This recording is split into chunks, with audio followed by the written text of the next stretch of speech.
जय श्री राम। जो सर्वव्यापक, माया रहित, निर्गुण, विनोद रहित और अजन्मा ब्रह्मा है, वही प्रेम और भक्ति के वश कौशल्या जी की गोद में खेल रहे हैं। उनके नील कमल और गंभीर जल से भरे हुए मेघ के समान श्याम शरीर में करोड़ों काम वेदों की देवों की शोभा है। लाल लाल चरण कमलों के नखों की शुभ्र ज्योति ऐसी मालूम होती है जैसे लाल कमल के पत्तों पर मोती स्थिर हो गए हों। व्रज ध्वजा शोभित है। नुपुर की ध्वनि सुनकर मुनियों का भी मन मोहित हो जाता है। कमर में करधनी और पेट पर 3 रेखाएं हैं। नाभि की गंभीरता को वही जानते हैं जिन्होंने उसे देखा हो। बहुत से आभूषणों से सुशोभित विशाल भुजाएं हैं। हृदय पर बाघ के नख की बहुत ही निराली छटा है।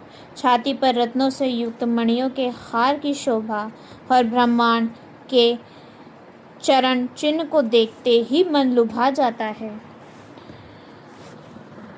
कंठ शंख के समान उतार चढ़ाव वाला 3 रेखाओं से सुशोभित है और ठोड़ी बहुत ही सुंदर है। मुख पर असंख्य कामदेवों की छटा छा रही है। 2 सुंदर दंतुलियां हैं। लाल लाल होठ हैं। नासिका और तिलक के सौंदर्य का तो वर्णन ही कौन कर सकता है। सुंदर कान और बहुत ही सुंदर गाल हैं। मधुर तोतले शब्द बहुत ही प्यारे लगते हैं। जन्म के समय से रखे हुए चिकने और घुंघराले बाल हैं, जिनको माता ने बहुत प्रकार से बनाकर संवार दिया है। शरीर पर पीली झगुली पहनाई हुई है। उनका घुटनों और हाथों के बल चलना मुझे बहुत ही प्यारा लगता है। उनका रूप का वर्णन वेद और शेष जी भी नहीं कर सकते। उसे वही जानता है जिसने कभी सर्व प्रेमे भी देखा हो।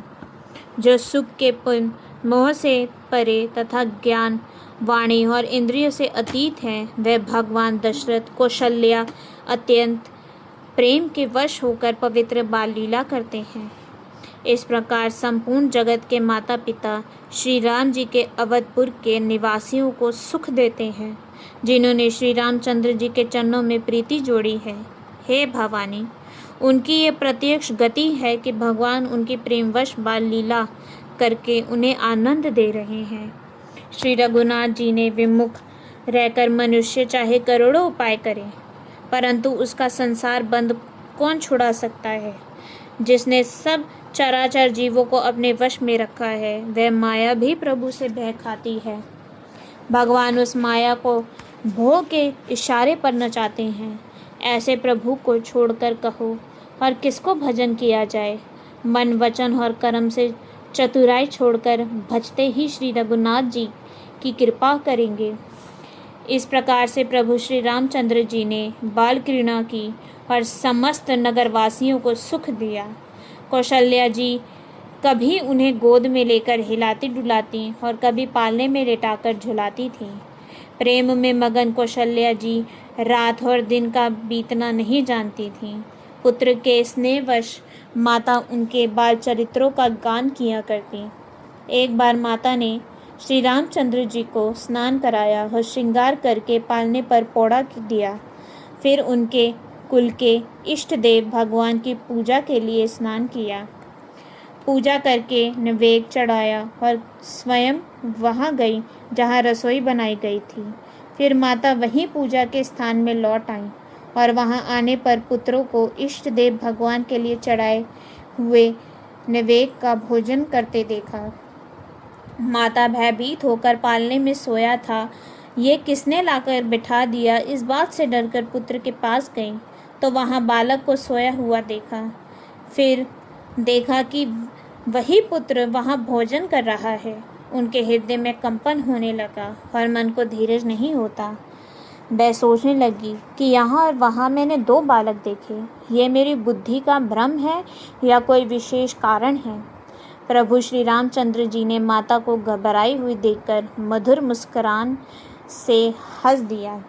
फिर उन्होंने माता को अपना अखंड अद्भुत रूप दिखलाया, जिसके एक एक रोम से करोड़ों ब्रह्मांड लगे हुए हैं।